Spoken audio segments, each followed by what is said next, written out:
목요일 하나님께서 우리에게 주신 말씀 사무엘상 18장 10절에서 16절까지 말씀입니다. 사무엘상 18장 10절에서 16절까지의 말씀 한 절씩 교독하고 마지막 16절은 함께 읽도록 하겠습니다. 그 이튿날 하나님께서 부리시는 악령이 사울에게 힘있게 내림에 그가 집 안에서 정신없이 떠들어대므로 다윗이 평일과 같이 손으로 수금을 타는데 그때 사울의 손에 창이 있는지라. 그가 스스로 이르기를 벽에 박으리라 하고 사울이 그 창을 던졌으나 다윗이 그의 앞에서 2번 피하였더라. 여호와께서 사울을 떠나 다윗과 함께 계심으로 사울이 그를 두려워한지라. 그러므로 사울이 그를 자기 곁에서 떠나게 하고 그를 천부장으로 삼으매 그가 백성 앞에 출입하며 다윗이 그의 모든 일을 지혜롭게 행하니라. 여호와께서 그와 함께 계시니라.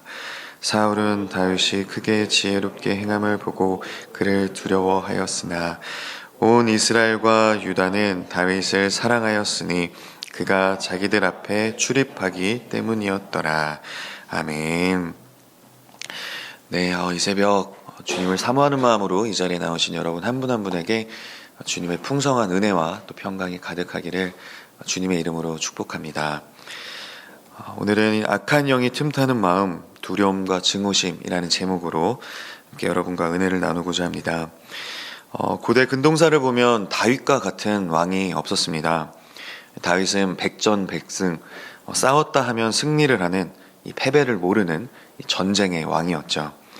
거기에다가 아들 솔로몬이 이스라엘을 최고의 전성기로 만들 수 있도록 그 기반을 다진 아주 훌륭한 왕이었습니다. 이 다윗은 늘 항상 형통의 복을 누린 왕이었죠. 그렇다면 어떻게 했길래 다윗이 이런 형통의 복을 누릴 수 있었는지 오늘 본문을 통해서 함께 나눠보고자 합니다. 오늘 본문은 이렇게 시작합니다. 그 이튿날 하나님께서 부리시는 악령이 사울에게 힘있게 내림에 그가 집 안에서 정신없이 떠들어대므로 다윗이 평일과 같이 손으로 수금을 타는데 그때 사울의 손에 창이 있는지라. 두 사람의 손에 각각 다른 것들이 들려있음을 이 본문은 잘 드러내고 있습니다. 다윗의 손에는 하나님을 찬양하고 다른 사람들의 그 심령을 치유해주는 그 수금이 들려있는 반면에 이 사울의 손에는 사람을 죽이는 창이 들려있죠. 이 두 사람이 각각 이렇게 대조적인 것들을 들고 있는 모습을 통해서 두 사람이 전혀 다른 길을 가고 있음을 오늘 본문은 말씀을 하고 있습니다. 주목할 것은 10절에 악령이 사울에게 힘있게 내렸다라고 기록을 하고 있다는 것입니다. 어제 본문을 보면 이 사울이 이 다윗을 보면서 이제 시기를 하게 되는 것을 볼 수가 있는데요. 그 시기심이 증오로 자라게 되고 결국 그 자리에 악령이 힘있게 내리게 된 것입니다. 우리의 마음과 생각을 지켜야 하는 이유가 바로 여기에 있습니다. 어제 본문에서 살펴봤던 것처럼 사단은 이 작은 그 시기심을 증오로 발전시키고 그 자리에 악령이 내릴 수 있도록 우리를 틈타기 때문입니다. 그렇다면 사울이 이 시기심을 느낀 이유는 무엇일까요? 자신의 그 거짓 자아가 아직 죽지 않았기 때문입니다. 내 왕위, 내 나라, 내 백성, 내 권력, 아직도 내가 죽지 않았기에 다 내 것인 것 같고 그렇게 다 내 것인 것 같기에 그것들을 잃을까봐 불안하고 또 두렵고 또 자존심이 상하고 시기를 하는 것이겠죠. 결국에는 내가 죽어야 한다는 것입니다. 나의 그 거짓된 자아를 죽이고 이 하나님의 주권을 인정해야 한다는 것이죠. 이 모든 것이 다 하나님으로부터 나왔고 그것을 또 거두어 가실 수 있는 분도 하나님이심을 기억하고 그 하나님의 주권을 인정하며 나아갈 때 그때 우리는 하나님의 그 영의 다스림을 받을 수가 있게 될 것이고 우리의 마음과 생각을 지킬 수가 있게 되는 것입니다. 나의 거짓된 자아를 죽이고 하나님의 영의 다스림을 받는 저와 여러분이 되기를 축복합니다. 그렇게 다윗을 증오하던 사울은 결국엔 다윗을 죽이고자 합니다. 11절은 이렇게 기록합니다. 그가 스스로 이르기를 내가 다윗을 벽에 박으리라 하고 사울이 그 창을 던졌으나 다윗이 그의 앞에서 2번 피하였더라. 결국에 악령이 힘있게 내린 사울은 결국 살인을 이제 시도하기는 지경에까지 이르게 됩니다.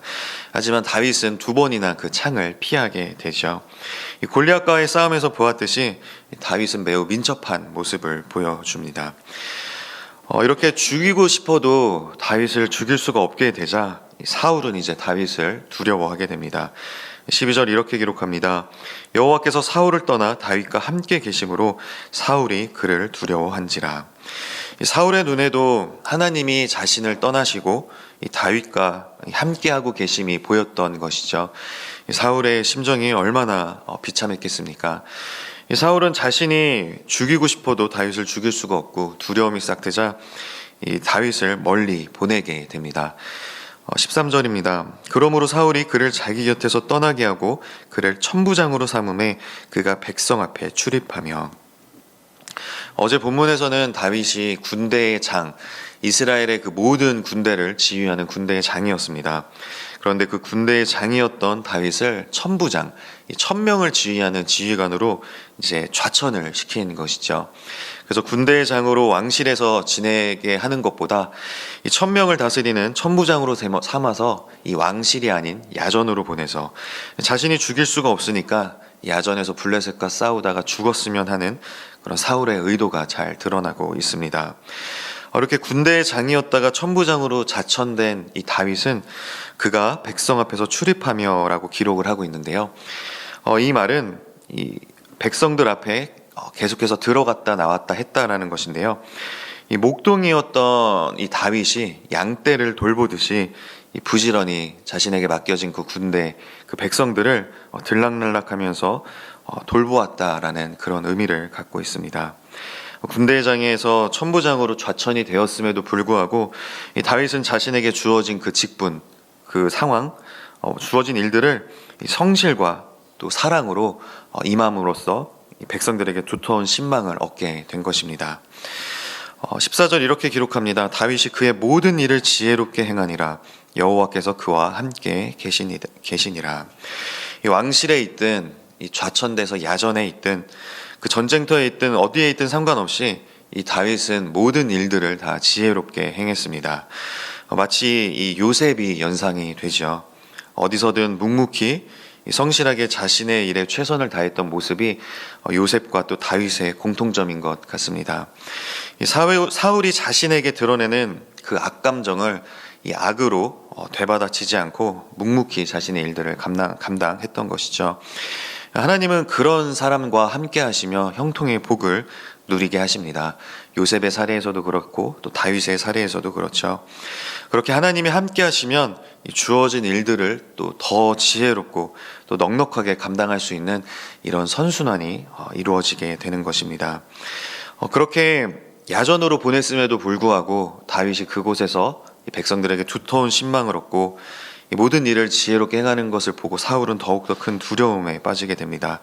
15절입니다. 사울은 다윗이 크게 지혜롭게 행함을 보고 그를 두려워하였으나. 자신이 왕임에도 불구하고 이렇게 어떻게 할 수 없는 그런 존재가 되어가는 다윗을 두려워하게 된 것이죠. 사울은 이렇게 두려워했지만 이스라엘 백성들은 다윗을 더욱 사랑하게 됩니다. 16절은 이렇게 기록합니다. 온 이스라엘과 유다는 다윗을 사랑하였으니 그가 자기들 앞에 출입하기 때문이었더라. 아까도 말씀드렸듯이 출입한다라는 것이 들락날락하며 백성들을 또 군대를 성실하게 또 사랑으로 돌보았다라는 뜻인데요. 그것과 더불어 이 백성들 자기들 앞에서 출입을 했다라는 것은 이 앞장서서 또 전투에 임했다라는 의미를 갖고 있습니다. 이 다윗은 결코 자신을 뒤로 빼지 않고 이 앞장서서 전투에 임하며 이 솔선수범을 했다라는 것이죠. 이것이 바로 리더의 덕목이 아닌가 싶습니다. 이렇게 어디에서 무엇을 하든 지혜롭게 행하며 사람들에게 사랑을 받았던 이 다윗, 이 형통의 복을 누렸던 다윗은 늘 하나님이 함께 하셨기에 이런 형통의 복을 누릴 수가 있었습니다. 그렇다면 우리는 어떻게 해야 하나님의 함께 하시는 그런 형통의 복을 누릴 수 있을까요? 이 다윗의 모습을 통해서 세 가지만 말씀을 드리고자 합니다. 첫 번째로는 하나님을 위해서 싸우는 사람과 하나님은 함께 하십니다. 다윗이 골리앗과 싸울 때 선포했던 것도 그렇고 다윗의 이 전쟁에 임하는 모습을 보면 결코 자신의 출세나 또 자신의 유익 자신의 인기를 위해서 싸우지 않았음을 알 수가 있습니다. 늘 하나님을 위해서 다윗은 싸웠고 그 싸움을 통해서 하나님께 영광을 올려드리고 하나님의 이름을 높여드리고자 했죠. 하나님은 그렇게 자신을 위해서 싸우는 것이 아니라 하나님을 위해 싸우는 사람과 함께 하십니다. 두 번째는 무슨 일을 하든지 성실하게 행하는 사람과 함께 하심을 우리는 알 수가 있습니다. 골리앗과 싸울 때 다윗이 제자리에서 침착하게 신중하게 이렇게 돌을 던졌던 것이 아니라 이 골리앗을 향해서 달려나가면서 던진 돌이 이 골리앗의 이마에 박히는 것을 우리는 지난 본문을 통해서 보게 되었습니다. 그렇게 달리면서 던진 돌이 골리앗에게 명중을 할 만큼 이 평소에도 성실하게 자신에게 주어진 그 목동 일을 감당했음을 우리는 알 수가 있습니다. 양들을 지키며 양들을 노리는 그런 맹수들에게 계속해서 쫓아내면서 돌을 던졌던 그런 훈련과 연습이 있었기 때문에 자신에게 주어진 그 목동 일을 성실하게 행했기 때문에 이 골리앗과의 싸움에서도 그런 실력을 발휘할 수가 있었던 것이죠. 또 오늘 본문에서 드러난 것처럼 이 군대의 장에서 천부장으로 좌천이 되었어도 이 낙심하거나 나 같은 사람이 왜 이런 일을 해야 하나 하는 그런 교만함 없이 모든 일을 지혜롭고 또 성실하게 행했습니다. 하나님은 이렇게 무슨 일이든 죽게 하듯 주님께서 맡겨주신 일이다라는 그런 생각으로 성실하게 행하는 그런 사람과 함께 하십니다. 마지막 세 번째로는 하나님만을 전적으로 신뢰하고 또 의지하는 사람과 하나님은 함께 하십니다. 이 다윗은 골리앗과의 싸움에서 이 전쟁은 하나님께 속한 것이다 라고 믿음으로 선포하며 말로만 그런 것이 아니라 정말 막대기와 물매와 돌멩이만 들고 이 골리앗 앞으로 나아갔습니다. 모든 것을 다 하나님께 맡겼던 것이죠. 그렇게 하나님만을 전적으로 신뢰하고 의지하며 이 모든 것을 다 하나님께 맡기는 그런 사람과 하나님은 함께 하십니다. 사울은 이와 정반대로 행했죠. 그 결과는 무엇입니까? 이 악령에게 시달리며 늘 불안하고 두려운 그런 비참한 인생을 살게 되었습니다. 여러분은 어떤 인생을 살기를 원하십니까? 이 다윗과 같은 그런 형통한 인생을 살고 싶으십니까? 아니면 사울과 같이 이런 비참한 인생을 살고 싶으십니까? 이 두 사람의 차이는 단 한 가지입니다. 하나님이 함께 하셨느냐, 그렇지 아니하셨느냐, 그 차이뿐입니다. 그러니 여러분 모두가 늘 하나님과 함께 하시기를 바랍니다.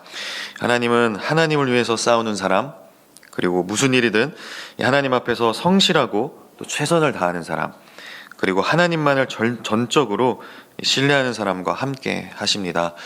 저와 여러분 모두가 그런 삶의 모습을 통해 늘 하나님과 동행하기를 간절히 소망합니다. 다윗처럼 이 모든 일을 지혜롭게 행함으로 형통의 복을 누리고 하나님과 사람에게 인정받고 또 사랑받는 우리 모두가 다 되기를 주님의 이름으로 축복합니다. 기도하겠습니다. 하나님 아버지 감사합니다. 이 새벽 다윗의 모습을 통하여서 저희들이 어떤 모습으로 하나님 앞에서 살아가야 하는지를 또 다시금 깨닫고 또 결단하는 이 새벽이 되게 하시니 주님 감사합니다. 저희들 어디에서 무엇을 하든지 하나님을 위해 싸우는 자들이 다 되길 원합니다. 하나님의 영광을 위해서 하나님의 이름을 높여드리기 위해서 나아가는 저희들이 다 되게 하여 주시고 어디에서 무슨 일을 하든 누구를 만나든 죽게 하듯 주의 일을 하듯 감당하는 저희들 모두가 다 되게 하여 주시옵소서. 그런 가운데 어려움과 또 부딪힘과 또 힘든 일들이 있다 할지라도 전적으로 하나님께 의탁하고 하나님만을 신뢰하며 나아가는 저희들이 됨으로써 늘 하나님과 동행하는 또 하나님께서 부어주시는 그 형통의 복을 누리는 저와 이 자리에 있는 모든 분들이 다 되기를 주님의 이름으로 축복합니다. 그런 복된 삶이 될 수 있도록 주여 인도하여 주시옵소서. 오늘 하루도 저희들과 함께하여 주시고 주님께 영광 올려드리는 그런 승리의 하루가 될 수 있도록 주여 붙들어 주옵소서. 예수님의 이름으로 축복하며 기도하옵나이다. 아멘.